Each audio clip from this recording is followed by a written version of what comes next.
कर दिया, जिससे भगवान कन्हैया का साथ भी न छूटे और उनका जन्म भी यहाँ पर हो सके, जिसके साथ बलराम और भगवान कन्हैया दोनों मिलकर के इस धरती का भार हट सके।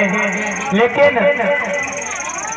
जैसे ही पहरेदारों को पता लगा कि सप्तम संतान नष्ट हो गई, बहुत प्रसन्न होते हैं, जाकर के महाराज से कहते हैं कि हे महाराज, ये सीन आपके समझ तैयार है।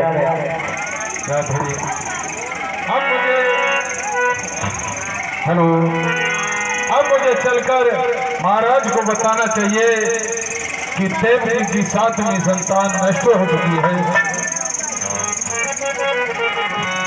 हे मंत्री, कहिए मंत्री, महाराज से जाकर कह दो क्या हुआ कि जेलों से कुछ समाचार लेकर आया है एक दूत। पता मुझे बता समाचार है क्या? हर एक चीज नहीं जाती है महाराज के पास। सुनाओ। हेलो, सुनो, महाराज से जाकर कह दो कि देवकी की 7वीं संतान नष्ट हो चुकी है। नष्ट? देवकी की 7वीं संतान नष्ट हो चुकी है? जी हाँ। ऐसे ही नष्ट हो जाएगी, आदमी मरी नहीं सकते। तू जा, मैं महाराज से बोल दूंगा। ठीक है। महाराज जय महाकाल, जय महाकालेश्वर। मंत्री महाराज बहादुर वीर कब किसी का आशा लेते हैं, जो मन में ठान लेते हैं। महाराज बहादुर वीर लोगों का सब लोग लेते हैं, मगर कमजोर बुजुर्ग का पकड़ सब ठान लेते हैं। मंत्री कहिए महाराज, जमाना बहरू किया है, असल और नकल को इस कंस को पहचान लेते हैं। महाराज कहिए मंत्री, बहुत खुशी की बात है, एक बार दिल खोल कर सुनो महाराज।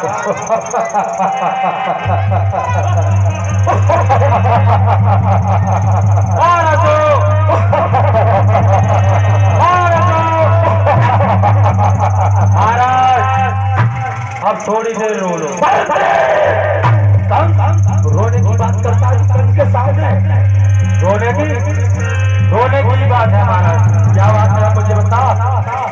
हंसने की बात यह है महाराज कि आपकी बहन देवकी की 7वीं संतान नष्ट हो गई महाराज। नष्ट।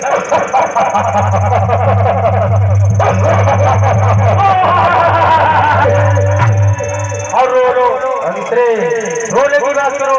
मंत्री देखा कब है संतान नष्ट होने लगी, तू रोने की बात करता है मेरे वैसे? रोने की बात यह है कि 7वीं तो हो गई नष्ट और 8वीं कर देगी आपका। मंत्री सुना हुसैन को बहन हमारे, पहरा करो तो मंत्री ये महाराज फिर अष्टम संतान का नंबर है। जहाँ पर पहरेदार का सहमा 20 कर दो, जहाँ पर सैनिक 50 सहमा 100 कर दो और ताला डबल कर दो, पहरा डबल कर दो। 4 क्विंटल के 10 तारे लेके आओ। आप महाराज बैठो, मैं कारागार में जाऊंगा, जब भी बात बनेगी।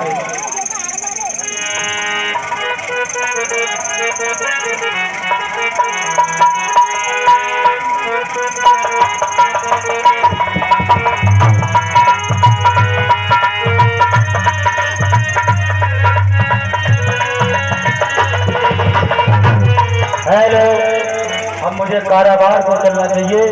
क्या एक पहरेदार है, तब 6 तब 12 तब 20। अब चलता हूँ कारागार को। तुम्हें अपना बनाने की कसम खाई है,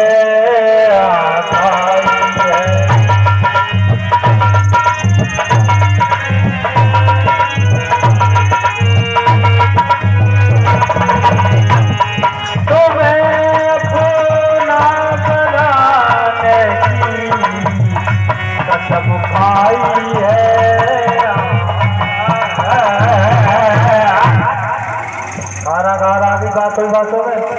हे मंत्री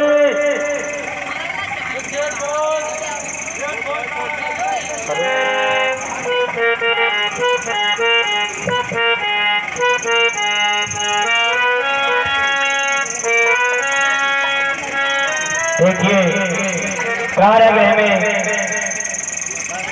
पहरा डबल कर दिया। भादों की आधी रात है, तिथि अष्टमी, दिन बुधवार, रोहिणी पक्ष। मंत्री देव जी की 8वीं संतान का समय हुआ। मेरी बात सुन, बताओ यहाँ कितने पहरेदार हैं अभी फिलहाल में? यहाँ बहुत पहरेदार है। कितने गिनती नहीं है, रसद तेरे पास रहता है। बहुत का मतलब कितने? 10 पहरेदार है। 10 कुछ नहीं है, 100 पहरेदारों को बुलाओ। ठीक है। भादों की आधी रात, काली अंधेरी रात है, तिथि अष्टमी, दिन बुधवार, रोहिणी पक्ष। काली अंधेरी रात में नन्ही नन्ही बूंदें पड़ रही है, ठंडी ठंडी हवा चल रही है। प्रथम जन्म की कथा सुनाओ।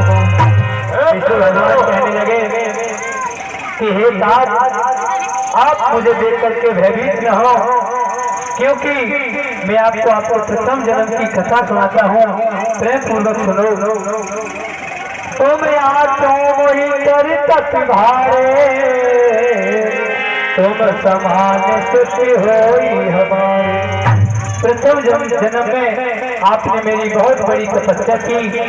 उस तपस्या से वर मांगने को कहा, तो आपने मुझसे वर मांगा कि हे प्रभु, यदि मेरे अगले जन्म में या उससे भी अगले जन्म में अगर मेरे हो सके तो मेरी कोख से एक बार जन्म लेना। सो वर मैंने तुमको दी हो, आज आए सत्य कर दीनो। हे तात, हे मात, वो वर मैंने आपको दिया तो आज मैंने आकर के पूरा कर दिया। कर हो पाती अविवेक क्यों पाई, हमें कंस पे बचाई। भगवान विष्णु कहने लगे कि हे मात, हे तात, जैसे ही मैं सूक्ष्म रूप में आऊं वैसे ही मुझे उस कंस से बचा लेना। लेकिन बचाओगे कैसे?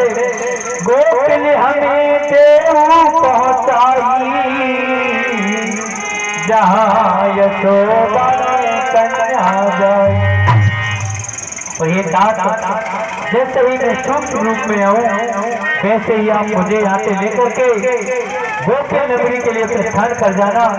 वहां पर मैया यशोदा ने एक कन्या को जन्म दिया है, उसे जाकर के कारागृह में रख देना। कन्या लाई कंस को दीन हो, साथ हमारो नाम नहीं दीन हो। और कहने लगे कि हे प्रिय तात, उस कन्या को ला करके उस कंस को दे देना, कहना कि यही मेरी 8वीं संतान है। मेरा नाम मत लेना कि मेरे जो पुत्र हुआ है वह गोकुल में है। तो आज जैसे ही वेद सुने हैं वसुदेव ने, तो कहने लगे कि हे परमपिता परमेश्वर, आपने कह तो दिया, लेकिन आपको पता है इतनी अंधेरी रात है, मेरे हाथों में हथकड़ी है, किस तरह से जाऊंगा। देखिए तो वसुदेव क्या कहते हैं।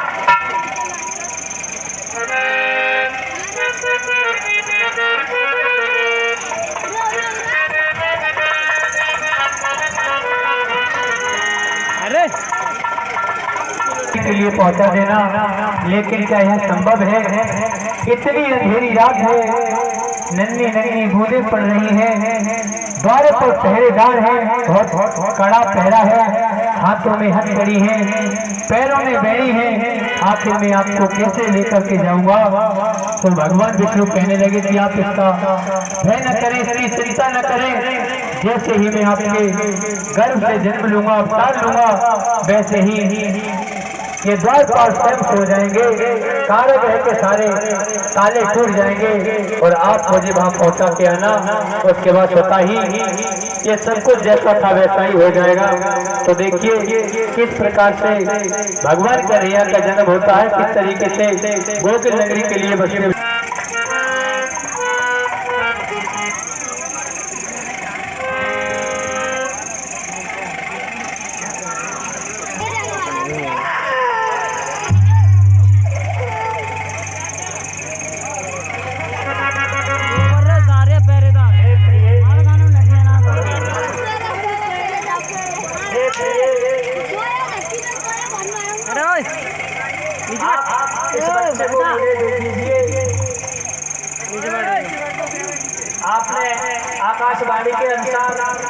सब कुछ तो सुन लिया है। अगर कंस को इस बात को मालूम हुआ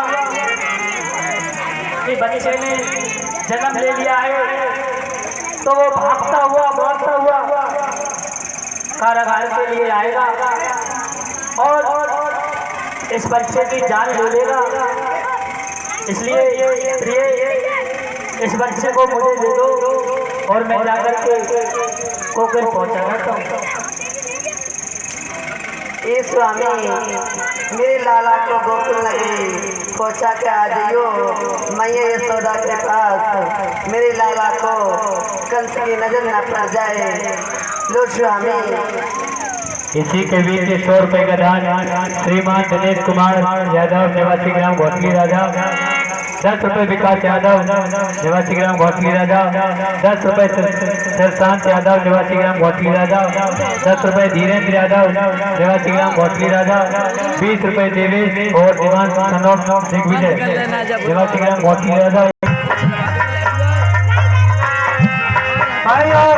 आज भी कमाल जाए हो देवी की लाल देखो ये रंग में बाबा की रात तारी कोई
सभी अपनी अपनी जगह पर बैठे रहे।